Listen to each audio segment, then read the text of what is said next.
Republic का 7 बजे का प्रोग्राम पूछता है भारत। डिस्टर्ब कर दिया उन्होंने और पूरी दुनिया को दिखा दिया कि जो हमसे टकराएगा वो चूर चूर हो जाएगा।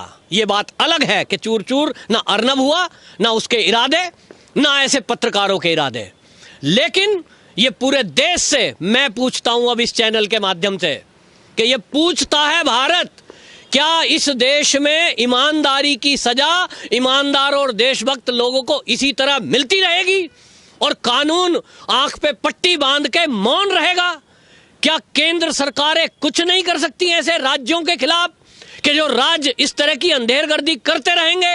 अर्नब का साथ देने की जरूरत है, वरना इस देश में कोई देशभक्त चैनल, देशभक्त पत्रकार खड़ा होकर इस देश के लिए निष्पक्ष पत्रकारिता नहीं करेगा। रिपब्लिक चैनल के मालिक और जाने माने पत्रकार अर्नब गोस्वामी को मुंबई की पुलिस ने गिरफ्तार किया कल, और जब गिरफ्तार किया तो तब से ही लेकर पूरे देश में और केंद्र की सरकार में काफ़ी हड़कंप मचा और सभी ने इसकी घोर निंदा की। लेकिन सवाल ये उठता है कि खाली निंदा करने से क्या अर्नब गोस्वामी को राहत मिलेगी? एक बड़ा सवाल है और पूरे भारत में प्रदर्शन हो रहे हैं। इन प्रदर्शनों को लेकर किस पे प्रेशर पड़ना है? महाराष्ट्र सरकार पे तो कम से कम इसका कोई असर नहीं है, क्योंकि वो जानते हैं पहले से ही कि देश की जनता में आक्रोश है और देश की जनता रिपब्लिक के साथ है।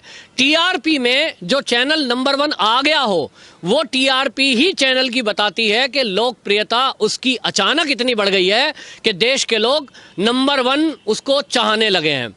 और इसलिए महाराष्ट्र की सरकार ये जानते हुए कि देश की जनता अर्नब के साथ है, ये जानते हुए कि केंद्र की सरकार अर्नब के साथ है, ये जानते हुए कि देशभक्त लोग अर्नब के साथ हैं, ये जानते हुए कि देश का संत समाज अर्नब के साथ है, ये जानते हुए कि हिंदूवादी नेता और हिंदुत्व पसंद लोग भी अर्नब के साथ हैं, और ये भी जानते हुए कि कांग्रेस के विरोधी, शिवसेना के विरोधी, एनसीपी के विरोधी और ड्रग माफियाओं के विरोधी और बॉलीवुड से नफरत करने वाले, ये सब अर्नब के साथ हैं। इसके बावजूद भी मुंबई की पुलिस ने अर्नब को गिरफ्तार किया। लोग कल बड़े खुश हो रहे थे जब कोर्ट की एक टिप्पणी आई देर रात में कि ये गिरफ्तारी का कोई आधार नहीं बनता। कोर्ट ने कहा है ये केस पुलिस ने हमसे बगैर पूछे क्यों खोल लिया, हमसे अनुमति मांगनी चाहिए थी। अब आप समझिए हमारे देश का कानून, माफ करना यदि किसी जज को या किसी कानूनविद को यह लगे कि मैं कानून की अवमानना कर रहा हूं, जी नहीं, आम नागरिक हूं, सवाल उठा रहा हूं। मेरा एक सवाल है, मेरे जहन में आया है, मैं पूछना चाहता हूं। जो कानून के जानकार हो मुझे कमेंट बॉक्स में लिखना, बॉक्स में मुझे जवाब चाहिए कि जब कोर्ट ये मान रहा है कि कोई गिरफ्तारी का आधार नहीं है, अर्नब गोस्वामी को परेशान करने के लिए कोई पुराना केस जिसमें फाइनल रिपोर्ट लग चुकी, केस क्लोज पुलिस ने ही किया था, कि कोई एविडेंस नहीं है कि आत्महत्या में अर्नब का हाथ है, उसके बावजूद भी मुंबई पुलिस पकड़ती है, उसको परेशान करती है और किस तरह से घसीटा गया वो मैटर अलग है। लेकिन कोर्ट सारी चीजें देखने के बावजूद भी मेरे मन में सवाल है कि रात को जब 11 बजे सुनवाई हो रही थी, 10 बजे, तब कोर्ट को ये क्यों नहीं कहा कोर्ट ने कि अभी यहीं से छोड़ दो और इसको घर जाने दो? पता नहीं कौन सा कानून है कि वो कह रहे हैं आधार नहीं है और उसके बावजूद भी बाहर नहीं, घर नहीं जा सकते साहब। अल्टीमेटली ये समझ में आया कि यदि कोई पुलिस, कोई राजनीतिक दल यदि किसी को परेशान करने में आ जाए तो हमारे देश के कानून में इतने ढील और पेच हैं, इतनी जगह उसमें दरारें हैं कि उसका दुरुपयोग करके किसी भी शरीफ आदमी को परेशान किया जा सकता है। आप ये समझिए कि कल कुछ लोग खुश हो रहे थे कि देखिए अर्नब की जीत, मुंबई पुलिस की हार, ये देखिए कोर्ट ने बड़ी टिप्पणी की है, बहुत बड़ी टिप्पणी, रिपब्लिक भी चिल्ला रहा था। लेकिन मुझे अंदर ही अंदर रिपब्लिक के उस पत्रकार और उन लोगों पर हंसी आ रही थी जो इस टिप्पणी को कर रहे थे। क्या जीत हुई है भाई? अर्नब गोस्वामी एक इतना बड़ा आदमी, इतना सम्मानित व्यक्ति, इतना पुराना पत्रकार, अरबों खरबों रुपए का मालिक भी जिसके पास हरीश साल्वे जैसे वकील हैं, जिनके कोई चैम्बर में भी नहीं घुस सकता आसानी से, तो और इतना महंगा वकील, भाजपा की निकटता, केंद्र सरकार की निकटता, गृह मंत्री से सीधी टॉक, और इतने सारे मुख्यमंत्री भाजपा के जो निकट में मित्र हैं, और नतीजा वही जो मुंबई की पुलिस ने चाहा कि रात को अर्नब गोस्वामी थाने में रहा, या आप कहेंगे क्वारंटीन सेंटर में रहा। बात एक ही है, मेरे हिसाब से वो घर में नहीं है, वो पुलिस की ही निगरानी में है, तो वो जेल में ही है। बस फर्क इतना है कि वो एक जेल वो होती है जहां आम कैदी भी बंद है, यहां आम कैदी नहीं है, पुलिस की चारों तरफ निगरानी है वो घर से बाहर ही, चाहे वो थाने में हो, चाहे वो किसी क्वारंटाइन सेंटर में हो, चाहे वो किसी फार्म हाउस में रख लो, चाहे वो किसी उसको 5 स्टार होटल में क्यों ना रख दे वहां की पुलिस। यदि वो किसी 5 स्टार होटल में भी रख दे तो भी वो पुलिस की कस्टडी में है, वो अपने घर में अपने परिवार के बीच नहीं है। और एक ऐसे दिन में उसको अपने घर परिवार से दूर किया गया जब सारी सुहागनें इस करवा चौथ के व्रत को मनाती हैं, सुबह से शाम तक वो चंद्रमा देवता की पूजा करती हैं और अन्न जल जब ग्रहण करती हैं जब अपने पति की छवि देख लेती हैं, उसके हाथ से निवाला खाती हैं। अब आप समझिए, जो लोग कल को शायद हो सकता है अर्नब गोस्वामी एक ना एक दिन तो छूटेगा, क्योंकि फर्जी केस में आप किसी को इस देश में, वो कहते हैं देर है पर अंधेर नहीं है, अभी कानून की पेचीदगी है, आज भी जेल में है, 14 दिन क्वारंटाइन कर दिया है। जब तक सुप्रीम कोर्ट कुछ नहीं बोलेगी, जब तक वो छोड़ने वाले नहीं है। और अगर वो अर्नब गोस्वामी कल छूटते हैं और कोई लोग ढोल नगाड़े बजाते हैं और अर्नब गोस्वामी के चैनल वाले और सारी दुनिया अगर खुशी होती है, तो माफ करना, पहले अपने आप को सोचना कि हम कर क्या रहे हैं। ये खुशी की बात नहीं है कि अगर वो कल छूटता है, खुशी की बात जब होती कि वो गिरफ्तार ही ना होता, हमारे देश का कानून इतना सख्त होता कि इस देश में किसी ईमानदार, किसी देशभक्त, किसी देश के चाहने वालों का और ईमानदारी की पत्रकारिता करने वाला, अपना जीवन जीने वाला चौथा स्तंभ जिसको कहते हैं वो पत्रकार, इस देश में कभी गिरफ्तार ही ना होता। अगर आपने एक पत्रकार को पकड़ करके, बड़े चैनल के पत्रकार को बंद कर दिया, तो जो महाराष्ट्र की सरकार और मुंबई की पुलिस एक मैसेज देना चाहती थी पूरे महाराष्ट्र में, वो उसने दे दिया। और वो मैसेज था कि महाराष्ट्र की सरकार और महाराष्ट्र की पुलिस पर अगर उंगली उठाओगे, इसकी कार्यशैली पर उंगली उठाओगे, हम ड्रग माफियाओं के खिलाफ कार्रवाई करें या ना करें तुमसे मतलब, हम बॉलीवुड वालों को सह दें या ना दें, उनकी पार्टी चलाएं या ना चलाएं तुमसे मतलब, सोनिया गांधी मैडम कुछ भी है, उसको एंटोनियो माइनो कहा तो हम उसी को रगड़ देंगे। और इसलिए ये मैसेज देना चाहती थी महाराष्ट्र सरकार, जो तिगड़ी है शिवसेना की, एनसीपी की और कांग्रेस की। अब तीनों की विचारधारा एक है और उस तीनों की विचारधारा में ये तय कर लिया है उन लोगों ने कि हमारी जितने दिन भी सरकार है उसमें हमारे खिलाफ यदि कोई बोलेगा जो हम काम कर रहे हैं, हम बॉलीवुड के लिए क्या कर रहे हैं, हम ड्रग पार्टियों के लिए क्या कर रहे हैं, हम ड्रग माफियाओं के लिए क्या कर रहे हैं, हम अवैध बिल्डिंग पे कब्जे कर रहे हैं तो उनके खिलाफ क्या कर रहे हैं या नहीं कर रहे हैं, किसी को इससे मतलब नहीं होना चाहिए। अपना अपना काम करो। और जो हमारे इस काम में दखल करेगा, जो हमें आईना दिखाएगा, हम उसको घर में जाके मारेंगे, चाहे तो उसका बाल मुड़ा देंगे, मुंडन कर देंगे, चाहे तो गाड़ी पे एसिड अटैक कर देंगे, और अगर थोड़ा सम्मानित हुआ, कानून के जानकार हुए, अपने को जाना माना चेहरा हुआ, तो अर्नब की तरह उसको हम रगड़ने में सक्षम हैं।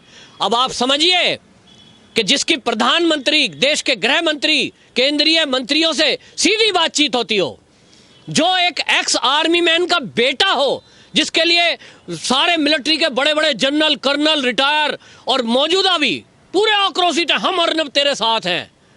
अल्टीमेटली क्या साथ है? क्या उसके साथ क्वारंटाइन सेंटर में है? सब खोखले नारे लगते हैं मुझे तो। जो लोग कह रहे हैं ना हम साथ हैं अर्नब, तुम संघर्ष करो, वो संघर्ष कर रहा है बेचारा। पुलिस वैन में ऐसे ले जाया गया जैसे आम कोई चैन स्नैचर को ले जाते हैं पकड़ के, इस तरह से अपमानित किया गया है। और ये अपमानित अर्नब गोस्वामी को कर चुके, वो अपमानित हो चुका। आज वो अभी अगर छूट जाए, अभी महाराष्ट्र सरकार और महाराष्ट्र की मुंबई की पुलिस का काम तो हो गया। जो उन्होंने करना था वो तो कर चुके, और उन्हें करना यही था कि उनके खिलाफ जो बोलेगा, उनके खिलाफ जो खड़ा होगा, उनको जो आईना दिखाएगा, वो उसको अपमानित कर देंगे, वो उसको बेइज्जती करेंगे। और जैसा कि रिपब्लिक के ही स्टिंग में खुलासा हुआ कि वो तो मर जाएगा, वो तो आत्महत्या कर लेगा। तो आप समझ लीजिए, इतना अरबों खरबों पति व्यक्ति कोई हो, जिसकी पत्नी भी इतने बड़े ओहदे पे हो कि बहुत बड़ी पत्रकार हैं, और आर्मी मैन का बेटा हो, पूरे विश्व में लोग उसे जानते हो, इतने बड़े चैनल का एडिटर इन चीफ, पत्रकार की तूती बोलती है। मैंने देखा है कि पत्रकार, जब कोई आम पत्रकार भी आता है ना, किसी चैनल का नहीं, अखबार का भी छोटा सा, जो कोई साप्ताहिक वीकली निकालता होगा, उसको भी थाने में रिगार्ड से बिठाया जाता, आइए पत्रकार साहब शब्द लगता है, दरोगा जी चाय पिलाते हैं बिठा के, और उसको घसीटा जाए घर से बच्चों के सामने। इस दृश्य को देखकर अर्नब गोस्वामी की फैमिली देख रही है ना, वो तो महसूस कर रही है, अपमान के मारे कोई भी एक खुदगर्ज व्यक्ति क्या करेगा, जब वो देखेगा कि कुछ हो तो रहा ही नहीं है। आज एक बहुत पुराना केस खोल के ये लाए हैं, ये तो जानते थे कि इस केस में कुछ नहीं होना, कुछ भी नहीं है, कल को और लाएंगे, कोई और A to Z कितने सारे इनके चमचे, कोई भी एप्लीकेशन दे देगा इसी तरह कि अर्नब गोस्वामी ने मुझे भी धमकी दी, मुझे भी गाली दी, सारा। आप सोच रहे हो थाने में ये हो क्या रहा था कि लाओ भाई टॉयलेट पेपर कितने खरीदे, कहां से खरीदे, कहां का इन्वेस्टमेंट हुआ। आप सोच रहे थे कि ये मजाक हो रहा है, नहीं, ये सोची समझी राजनीति थी कि इसको उलझाए रखो, और आज उलझा दिया। रिपब्लिक का 7 बजे का प्रोग्राम पूछता है भारत, डिस्टर्ब कर दिया उन्होंने, और पूरी दुनिया को दिखा दिया कि जो हमसे टकराएगा वो चूर चूर हो जाएगा। ये बात अलग है कि चूर चूर ना अर्नब हुआ, ना उसके इरादे, ना ऐसे पत्रकारों के इरादे, लेकिन ये पूरे देश से मैं पूछता हूं अब इस चैनल के माध्यम से कि ये पूछता है भारत, क्या इस देश में ईमानदारी की सजा ईमानदार और देशभक्त लोगों को इसी तरह मिलती रहेगी और कानून आंख पे पट्टी बांध के मौन रहेगा? क्या केंद्र सरकारें कुछ नहीं कर सकती ऐसे राज्यों के खिलाफ कि जो राज्य इस तरह की अंधेरगर्दी करते रहेंगे? तो ये होता रहेगा। और आपको बता दूं अंत में कि सुशांत सिंह राजपूत के लिए बहुत हल्ला मच रहा था, यूथ बड़ा परेशान था, सुसाइड कर लिया। अब समझ में आता है कि किस तरह से घेर कर परेशान किया जाता है, किन परिस्थितियों में। वो बस अकेला था इसलिए उसने आत्महत्या कर ली। अर्नब गोस्वामी के लिए पूरा देश खड़ा है, लेकिन अभी भी पूरा देश, मैं बोल रहा हूं, खड़ा नहीं है। होना चाहिए था। मुझे शर्म आ रही है लोगों को देख देख के, जिनके लिए अर्नब ने ये पंगा मोल लिया है दुश्मनों से। लेकिन ये जो संत समाज, जिसके लिए उसने सोनिया गांधी जैसी एक सबसे बड़ी, ये सरकारों के ऊपर सरकार, जिसके तार कहां कहां जुड़े हुए हैं, उससे पंगा लिया है। सर एंटोनियो माइनो, इसलिए नहीं कहा था उन्होंने कि उनको कुछ कहने का शौक है या सोनिया जी से पंगा लेने का शौक है, नहीं, उन्होंने कहा मेरे संत समाज के खिलाफ ये कार्रवाई जब तक नहीं होगी, जिन लोगों ने उनकी हत्या करी है, तब तक मैं ऐसे चिढ़ाऊंगा। ये उस चिढ़ाने का नतीजा है सर। तो आगे से कोई पत्रकार साधुओं का साथ नहीं देगा, सोचेगा कि ये कुछ नहीं करते, सिवाय यज्ञ करने बैठ जाते हैं, हवन कर लो, इससे बुद्धि शुद्धि हो जाएगी। अरे हवन से बुद्धि शुद्धि उनकी होती है जो हवन में विश्वास रखते हैं। मुर्गा बकरा, शराब, दारू, बुरी बुद्धि वालों की बुद्धि ठीक नहीं होती। और इस देश में शायद प्रदर्शनों से भी कोई असर नहीं पड़ता। हाँ पड़ता है, संत समाज से फर्क पड़ता है। लेकिन ये संत समाज, ये हिंदुत्ववादी लोग, ये जो अभी तक सब SSR, जस्टिस फॉर SSR, कौन करेगा जस्टिस? किसी चैनल ने दिखाया? एक ने दिखाया। उसके पक्ष में अभी कितने निकल के आए? मेरे ख्याल में तो अभी 5% भी इस देश की जनता अभी अर्नब के साथ नहीं है। तो भ्रम में है हम जब ये नारा लगाते हैं पूरा भारत अर्नब के साथ है।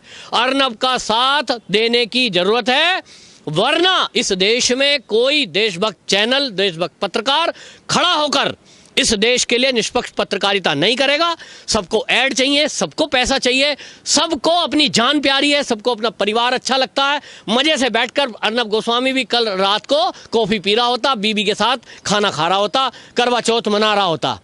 उसके बच्चे तो यही कह रहे होंगे ना कि पापा आपने पंगा लिया, आपको मिला क्या? अरे चैनल तो चल ही रहा था, नंबर 1 तो हो ही गया था, और बहुत सारे मुद्दे हैं नंबर 1 करने के, लेकिन आपने डायरेक्ट चुनौती दे दी सोनिया गांधी को, एनसीपी के शरद पवार को, उद्धव ठाकरे को और परमवीर सिंह को जो कमिश्नर है मुंबई का। इतने बड़े बड़े लोगों से पंगा ले लिया, क्यों भाई? ना लेते, तुम भी आराम से सो जाते, ऐड लेते सरकारों से और मजे लेते रहते। लेकिन अर्नब गोस्वामी को अगर उसकी औलाद ये पूछ रही है तो उसको जवाब अर्नब के पास ये होना चाहिए कि मैंने इसलिए किया है। वो किस लिए किया है? सड़क पर दिखना चाहिए, सरकार की तरफ से दिखना चाहिए, कानून की तरफ से दिखना चाहिए। मेरा सवाल कानून से भी है, कानूनविदों से भी है कि क्या कोई इस देश में कानून नहीं है कि देश के शरीफ आदमी को शरीफाई के लिए, ईमानदारी के लिए अगर परेशान किया जा सके तो उसको बचाया जा सके।